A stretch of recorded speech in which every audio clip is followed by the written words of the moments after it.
জয় হিন্দ। আজকে আমরা WBPSC food SI পরীক্ষার আরও একটা অঙ্কের ফাইনাল সাজেশন সলভ করব। ঠিক আছে, তো দেখো আমরা এখন যে ফাইনাল সাজেশনগুলো সলভ করছি এই সাজেশনগুলো কিন্তু খুবই ইম্পর্ট্যান্ট। তোমরা যদি এই সাজেশনের অঙ্কগুলো ভালো করে করতে পারো তোমরা পরীক্ষা হলে কিন্তু ভালো স্কোর করতে পারবে। ঠিক আছে, তো দেখো আজকের যে 10টা অঙ্ক করব আমরা এই মুহূর্তে তোমরা স্ক্রিনে দেখতে পারছো। এই 10টা অঙ্ক তোমরা ভিডিওটা এই মুহূর্তে পজ করে আগে নিজেরা করতে পারো, তারপরে ভিডিওটা তোমরা দেখো। তো চলো আজকের প্রথম প্রশ্নটা কি আছে আমরা দেখি। দেখো আজকের প্রশ্নটা কি আছে প্রথম, 1 টাকায় 35টি লেবু বিক্রি করায় এক ব্যক্তির 25% ক্ষতি হয়, একই লেবু টাকায় কয়টি বিক্রি করলে 25% লাভ হবে। দেখো এই অঙ্কটা কিন্তু প্রতিবারই প্রায় পরীক্ষায় দেখা যায়।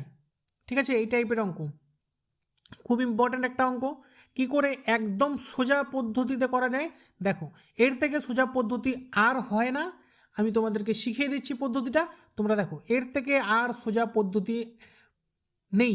আমি তোমাদেরকে বলে দিচ্ছি এর থেকে আর কোনো সোজা পদ্ধতি নেই। হলো, দেখো 1 টাকায় 35টা লেবু বিক্রি করায় এক ব্যক্তির 25% ক্ষতি হয়। দেখো 1 টাকায় কয়টা লেবু বিক্রি করে, 35টা। তাহলে উপরে লিখবো 1, নিচে লিখবো 35। হলো, এবারে গুণ চিহ্ন দিব। গুণ চিহ্ন দিয়ে কী লিখবো, দাগ দিব। দাগ দিয়ে কি হয়েছে, 25% ক্ষতি হয়ে গেছে। এটা করার ফলে 1 টাকায় 35টা লেবু বিক্রি করার ফলে 25% ক্ষতি হয়ে গেছে। তার মানে কি, তার মানে হচ্ছে 100 টাকার জিনিসটা 75 টাকায় বিক্রি হয়েছে, এটাই তো। তাইলে 75 লিখবো আমরা নিচে, যেটা হয়ে গেছে সেটা লিখবো নিচে। আবার কি বলেছে, টাকা কয়টায় বিক্রি করলে 25% লাভ হবে। তার মানে কি 100 টাকার জিনিসটা 125 টাকায় বিক্রয় করতে হবে। তাহলে যেটা করতে হবে সেটা আমরা উপরে লিখব।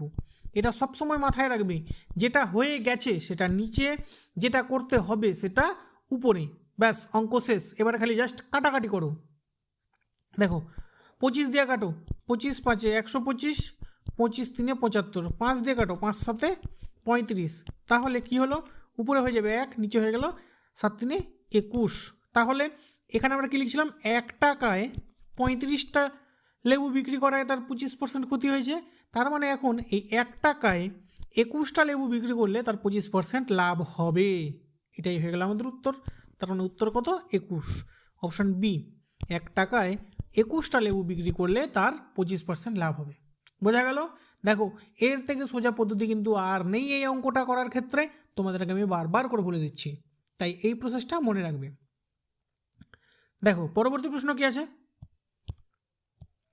দেখো পরবর্তী প্রশ্ন কি বলেছে, দুটি সংখ্যার গুণফল ও ভাগফল 128 এবং 2, ছোট সংখ্যাটি কত। দেখো নাম্বার সিস্টেমের অঙ্ক কি করে করতে হয়, দেখো ছোট সংখ্যা বলেছে, তো ছোট সংখ্যা কী হবে আমাদের, ছোট সংখ্যা হয়ে যাবে সমান সমান √। যখনই আমাদেরকে এরকম গুণফল আর ভাগফল দেওয়া থাকে তখন আমরা কি করব, লিখে নেব এরকম √। লেখার পর চেয়েছে ছোট সংখ্যা, তাই আমরা কি করব, এই গুণফলটাকে মানে 128কে ভাগ করব 2 দিয়ে। যদি বড় সংখ্যা থাকতো তাহলে 128কে গুণ করতাম 2 দিয়ে, যেহেতু ছোট সংখ্যা চেয়েছে তাই ভাগ করব। কাটো, 2 দিয়ে কাটো, 2 6 12, 2 4 8, মানে তার মানে কত হয়ে গেল, √64। √64 মানে কত, 8। √64 মানে 8। তার মানে ছোট সংখ্যাটা কত, ছোট সংখ্যাটা হয়ে যাবে আমাদের 8। ছোট সংখ্যাটা হয়ে যাবে আমাদের 8। বোঝা গেল, অপশান এ সঠিক উত্তর। চলো পরবর্তী প্রশ্নটা কি আছে দেখি।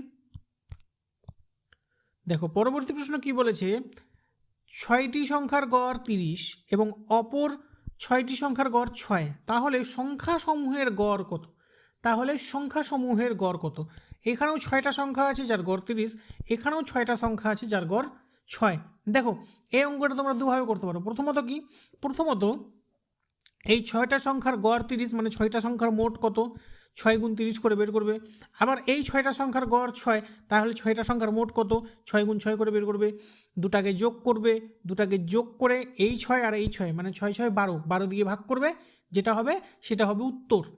ঠিক আছে, কিন্তু আমরা অত লং প্রসেসে বা অতটা টাইম নিয়ে অঙ্কটা করব না। আমরা কি করব, দেখো যেহেতু বলে দিয়েছে এখানে 6টা সংখ্যা, এখানেও 6টা সংখ্যা, সেম সেম আছে, কম বেশি নাই, এখানেও 6টা সংখ্যা, এখানেও 6টা সংখ্যা। আমি ধরে নিচ্ছি 6টা সংখ্যা না বলে এটা ধরে নিলাম একটা সংখ্যা, এটা ধরে নিলাম একটা সংখ্যা। তো এইটা একটা সংখ্যা, তার ভ্যালু কত? 30। এই একটা সংখ্যা, তার ভ্যালু কত?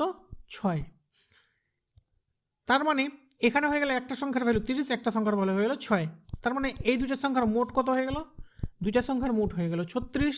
এবারে চেয়েছে দুটি সংখ্যার গড় কত? সংখ্যাগুলোর গড় তার মানে হয়ে যাবে, যেহেতু দুইটা সংখ্যা তাই 2 দিয়ে ভাগ 36কে, 36কে 2 দিয়ে ভাগ করলে 18। তার মানে এটা এখানকার সংখ্যা আর এখানকার সংখ্যার গড় কত? 18। তার মানে সমস্ত সংখ্যাগুলোর গড় কত? 18। অপশান ডি হয়ে যাবে আমাদের সঠিক উত্তর। দেখো মুখে মুখে হয়ে গেল অঙ্কটা। এবারে যদি আমি তোমাদেরকে প্রথমে যেটা প্রসেস বললাম সেভাবে যদি করতে, তাহলে কিন্তু তোমাদেরকে অনেকটা লিখতে হতো, তোমাদের অনেকটা টাইম ওয়েস্ট হতো। তাই যতটা পারা যায় ততটা তাড়াতাড়ি অঙ্কটা আমরা করব। পরবর্তী প্রশ্ন কি আছে দেখি। দেখো পরবর্তী প্রশ্ন কি বলেছে, পার্থ 24 কিমি পথ 4 ঘন্টায় 4 কিমি বেগে গিয়ে এবং ঘন্টায় 6 কিমি বেগে ফিরে এলো, তাহলে পার্থর যাতায়াতের গড় গতিবেগ ঘন্টায় কত? ঠিক আছে, দেখো এই অঙ্কগুলো কিন্তু তোমাদেরকে এর আগেও আমি করিয়েছি। তোমাদের যখন আমি গড়ের চ্যাপ্টারগুলো করিয়েছিলাম তখন কিন্তু এই টাইপের অঙ্কগুলো করিয়েছি। ঠিক আছে, দেখো সেখানে আমি কি বলেছিলাম, যে এখানে যেটাই দেওয়া থাকবে না কেন, যে 24 কিলোমিটার, 100 কিলোমিটার, 200 কিলোমিটার, যেটাই দেওয়া আছে না কেন, ঠিক আছে, যেটাই দেওয়া থাক আমাদের ওটা কোনো ম্যাটার করে না এখানে। কেন? কারণ কি?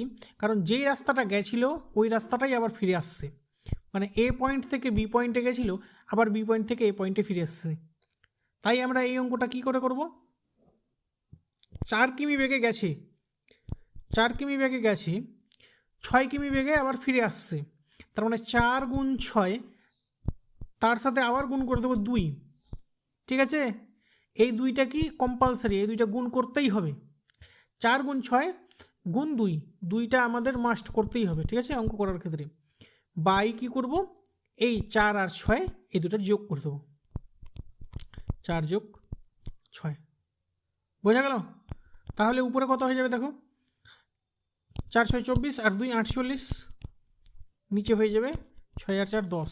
তার মানে 48কে 10 দিয়ে ভাগ করলে 4.8, তার মানে 4.8 কিলোমিটার পার আওয়ার হয়ে যাবে আমাদের উত্তর।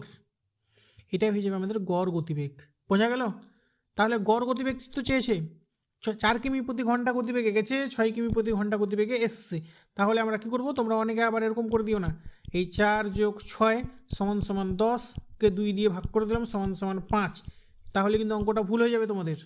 আমাদের সঠিক উত্তর কী হবে, 4.8 কিলোমিটার। অপশান এ হয়ে যাবে সঠিক উত্তর, অপশান এ হয়ে যাবে সঠিক উত্তর। বোঝা গেল? চলো পরবর্তী প্রশ্নটা কি আছে দেখি।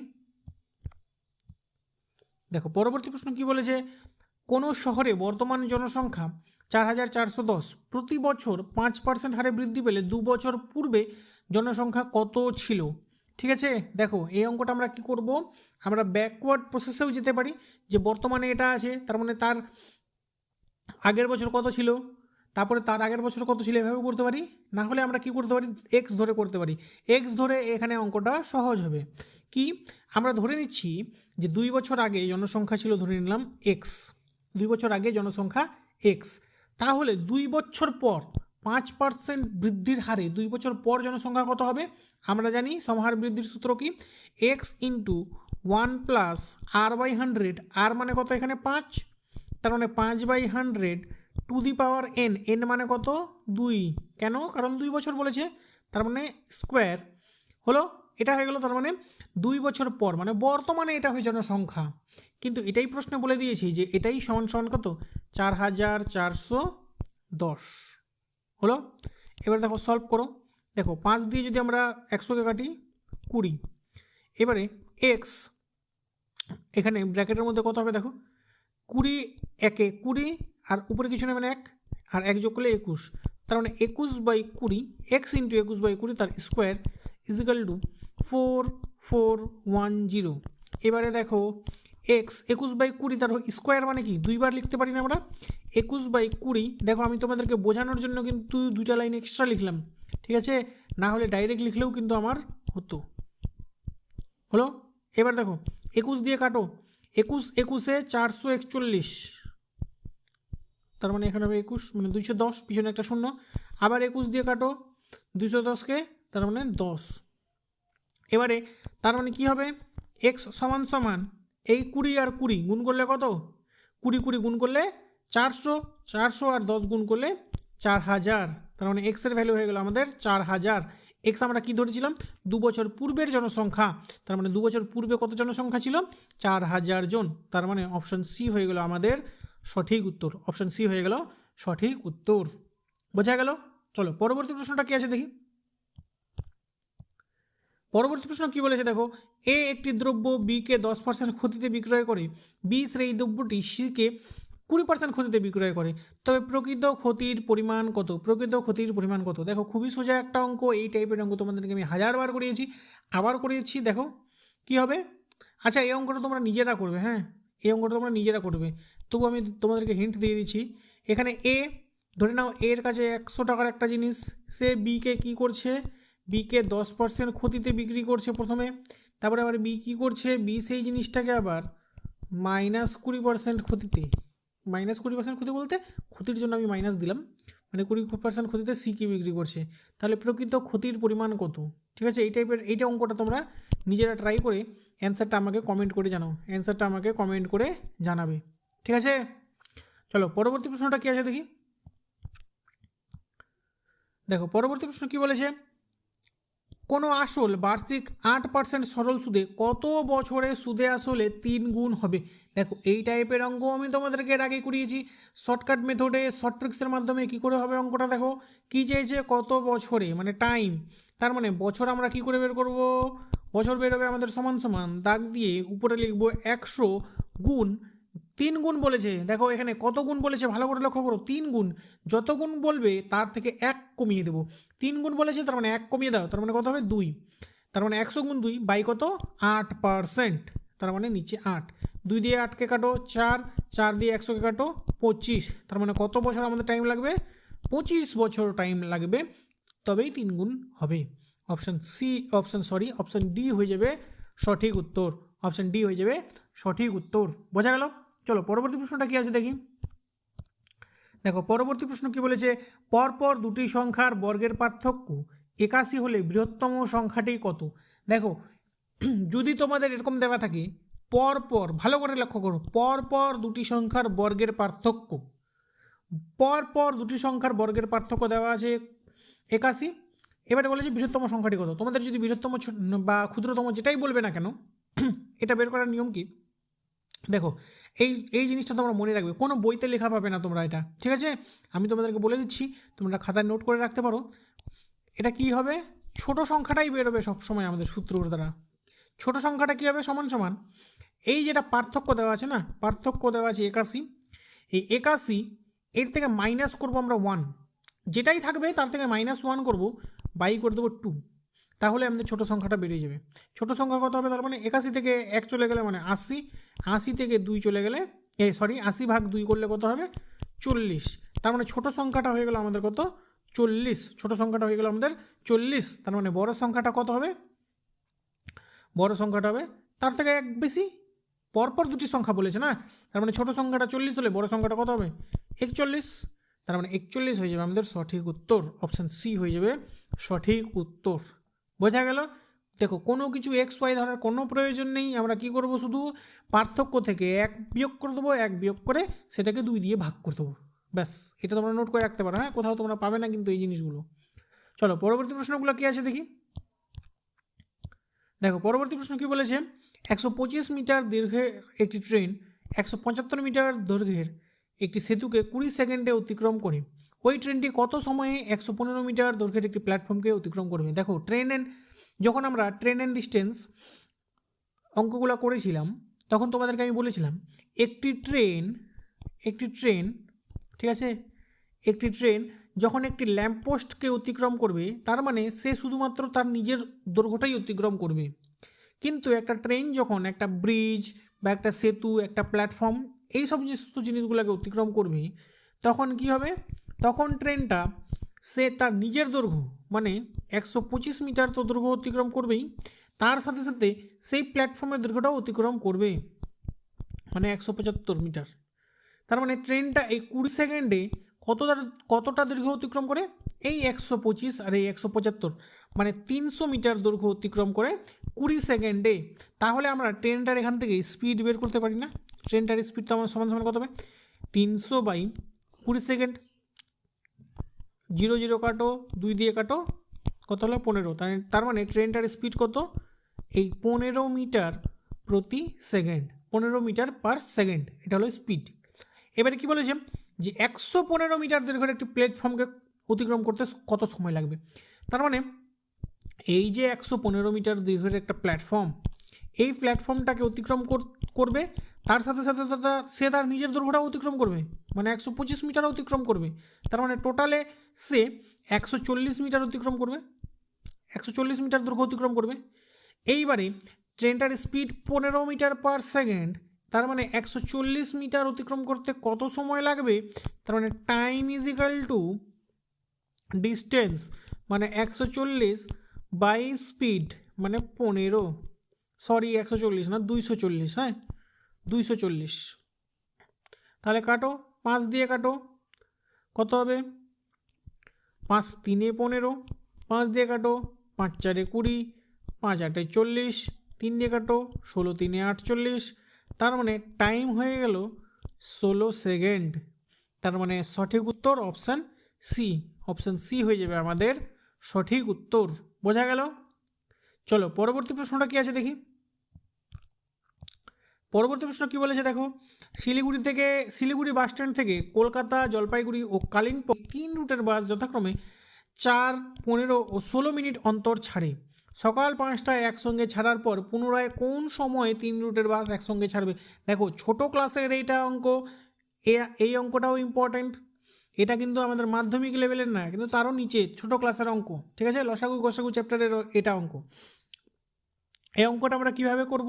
দেখো 3টা বাস শিলিগুড়ি বাস স্ট্যান্ড থেকে 3টা বাস ছাড়ে, ঠিক আছে? 3টা বাস ছাড়ে, কলকাতা যায় একটা, জলপাইগুড়ি কালিম্পং একটা যায়। বাস প্রথমে কি করে একসাথে ছাড়ে সকাল 5টায়, একসাথে সকাল 5টায় বাস ছাড়ে।